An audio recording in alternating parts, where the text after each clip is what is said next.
too, and we certainly I want him to lead a healthy life, and I think a lot of our policies now are around healthy living, especially our government said we want to be one of the healthiest provinces in Canada by 2031. So this is one of the many measures that as a government, we're taking to get us there. While we have many approaches to reaching this goal, they all work in tandem. We're focusing on the consumption of sugar-sweetened beverages today. So I'd like to introduce Minister Cody to speak about how we're encouraging healthy choices through this policy program. Thank you. Well, thank you, and thank you for hosting us in Mount Sion. What a great place to be today, and really happy that Cygnus Gymnastics, as you can see, all the kids are working out in there, are able to be with us today. And thank you, those that are supporting this endeavor. So it's wonderful to be here at the Newfoundland and Labrador Sports Centre and to see so many happy children this morning. Today, we launch a new awareness campaign designed to encourage every Newfoundlander and Labradorian to rethink your drink and to make healthier beverage choices without the added sugar. And I'm very pleased to have Minister Davis, Minister Abbott. I understand that Minister Osborne's en route, Minister Studley, and Lucy Stoyles here with us today. It's important that we come together to talk about this important issue. Excess consumption of sugar-sweetened beverages can contribute to an increased risk of type 2 diabetes, cardiovascular disease, and other related health issues, including poor dental health. Choosing healthier beverage choices without added sugar helps reduce the consumption of excess sugars associated with these chronic diseases. And part of this awareness campaign is the image of a happy, brightly colored glass asking you to rethink your drink. Starting tomorrow, this image will be showing up online and in various places around the province. When you see the Rethink Your Drink image, you'll be able to follow a link which will be embedded with a QR code in one of the ice cubes floating here in the glass, if you notice it here on the left. This web page is where you'll find information about this awareness campaign, as well as information about the upcoming sugar-sweetened beverage tax. There will be a downloadable versions of this as well, and should retailers or any other groups wish to post and support the image. Rethink Your Drink is just one of several initiatives being undertaken to support the health and wellness of residents of the province. More broadly, through the Health Accord NL, we are taking meaningful action to improve the social, economic, and environmental factors that impact people's health. And one of the reasons we are asking you to rethink your drink is to ensure children, like those here today, grow up in a healthier province with less chronic disease, which not only impacts our health, but the sustainability of our healthcare system.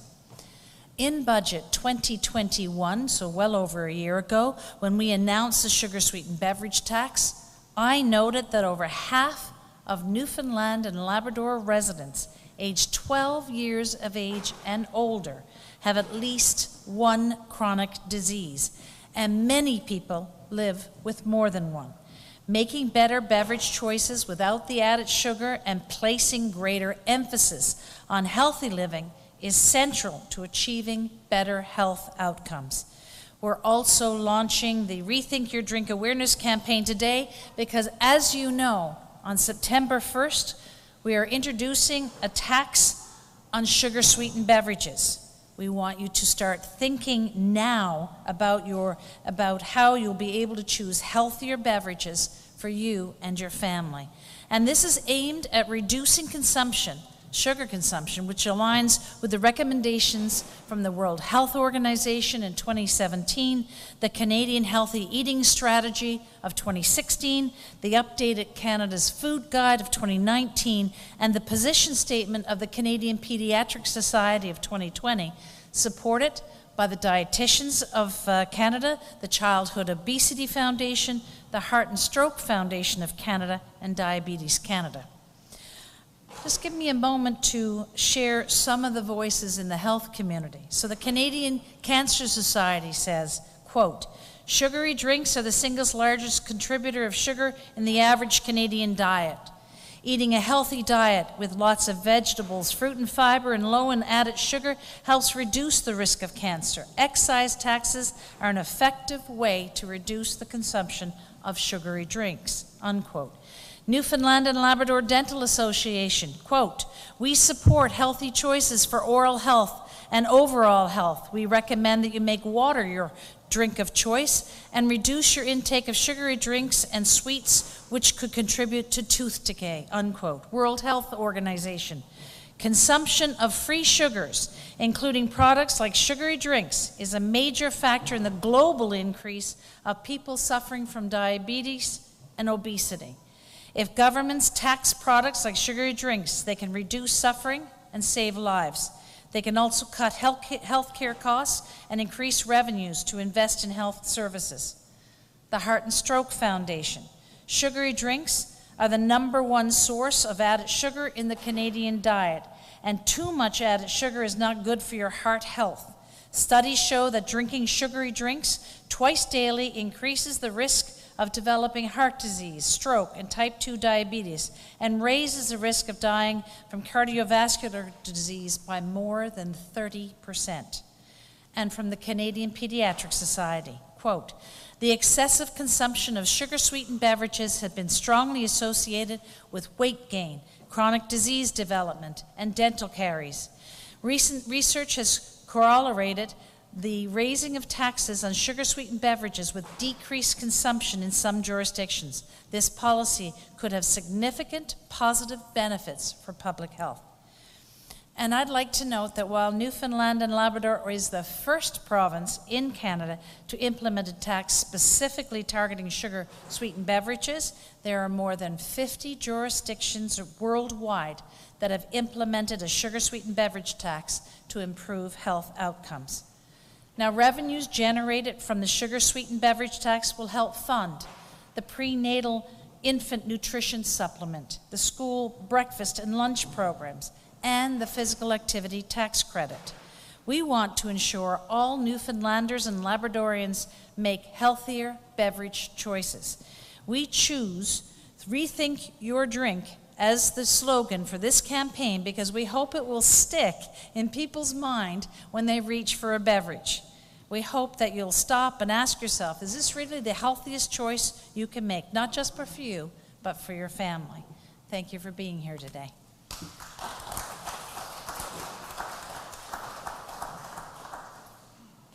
Thank you very much, Minister Cody. And so we have some speakers here today to talk about the benefits of reducing sugar-sweetened beverages in your life and some of our community partners. So I'd like to introduce Selena Stoyles, Executive Director of the Kids Eat Smart Foundation. Thank you.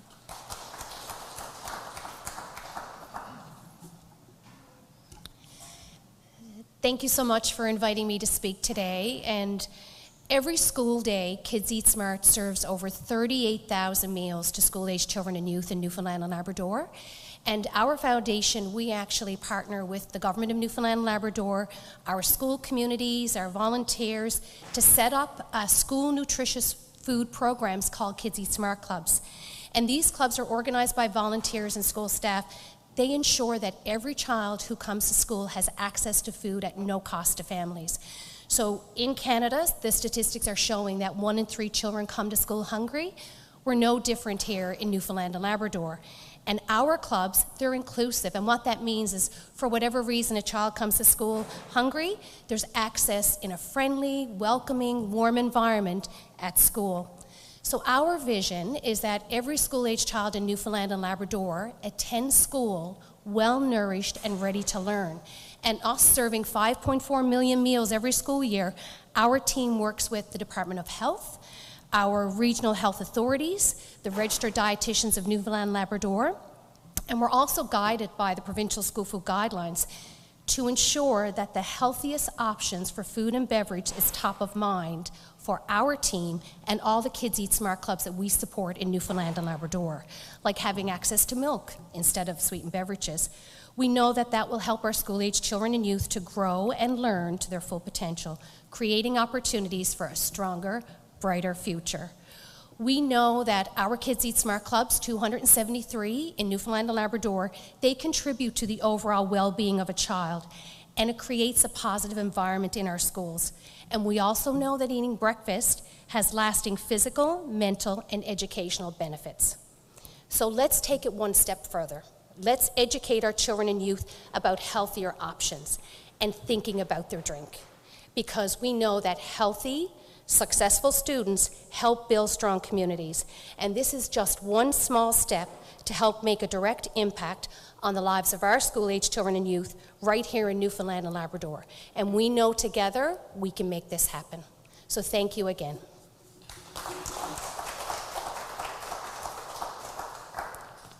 Thank you, Selena. Now I'd like to invite John Finn, Executive Director of the School Lunch Association, to speak about this. Thank you.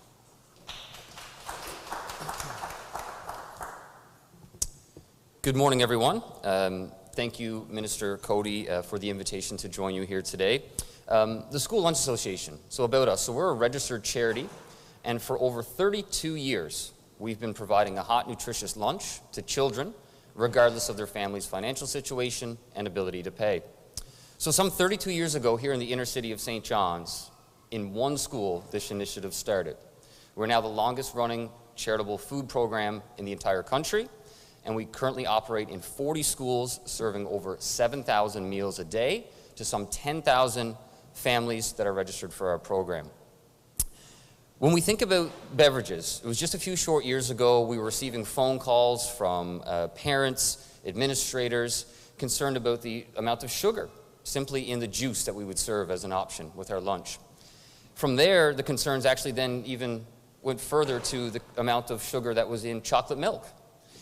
So through some lobby efforts amongst our organization, Kids Eat Smart, working closely with the Provincial Dairy Farmers Association, the Provincial Healthy School Food Guidelines, now, probably unbeknownst to some of you, all of the chocolate milk that is served in schools has been actually entirely reformulated to reduce its sugar content.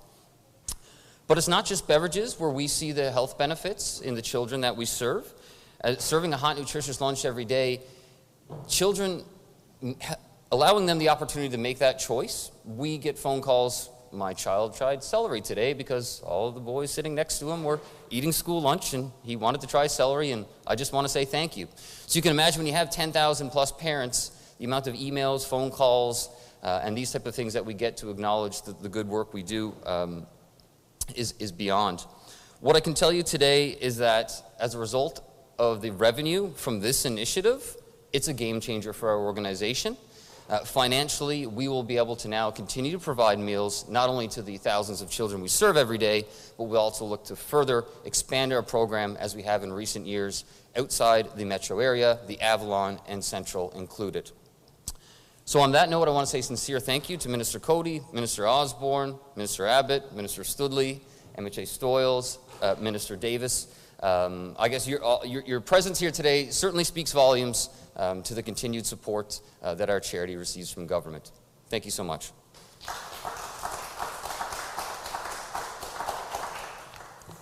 Thank you, John, and thank you for your advocacy about the chocolate milk. I'm looking forward to, my son having lots of chocolate milk in school and not having too much sugar in it. So that's excellent. Thank you very much. And now, so I'd like to join Mike Wall, who's a local health and fitness advocate and host of the Wellness and Healthy Living Show, to come up and say some words. Thank you, Mike.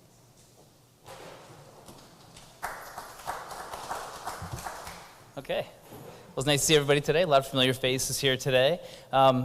One of the things I get to do, which I really enjoy, is I get to help educate people about health and wellness every day, whether it be at university or through some media. And so when I see things like Rethink Your Drink, I get really excited because it helps build on that level of health literacy in our population.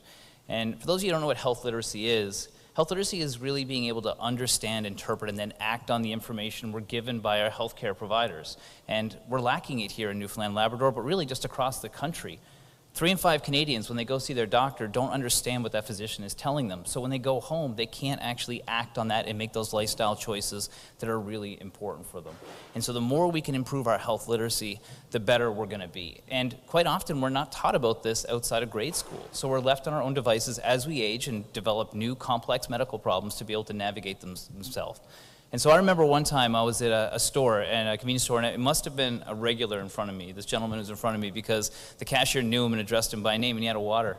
And they were like, "You're switching up your drink today, are you?" And he's like, "Yeah, actually, I got diagnosed with type 2 diabetes, and I have to start watching my sugar intake." And I thought to myself, I was like, that's amazing, because that education hit home to that person, and now they're able to make the right decision. Because before, they probably had no idea they were doing something wrong, and in wellness we call that unconscious incompetence. But when you get the right information and you can apply it, you start to be intentional about it, you can make those changes, and ultimately, making good choices becomes unconsciously competent. So you just don't even think about it, just establishes those habits over time.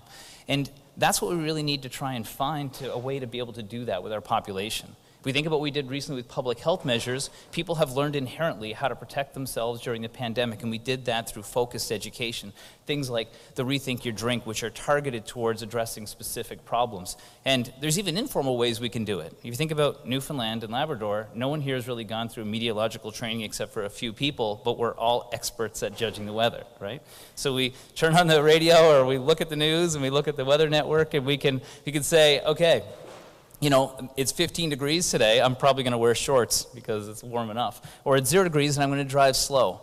Because every degree on that thermometer gives us a piece of information that we can use to make an educated decision.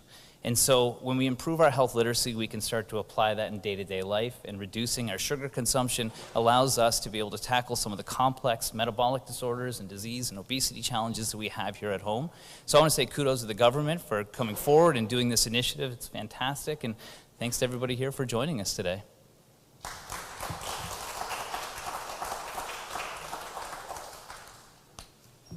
Thank you very much, Mike. So I guess in conclusion, I'd like to say congratulations to Minister Cody. Would you like to come up again, or no? Okay, congratulations to Minister Cody on this fantastic initiative on behalf of our government.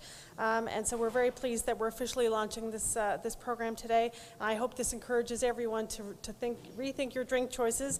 It certainly will encourage me to rethink my choices in my home as well. So thank you very much, everyone.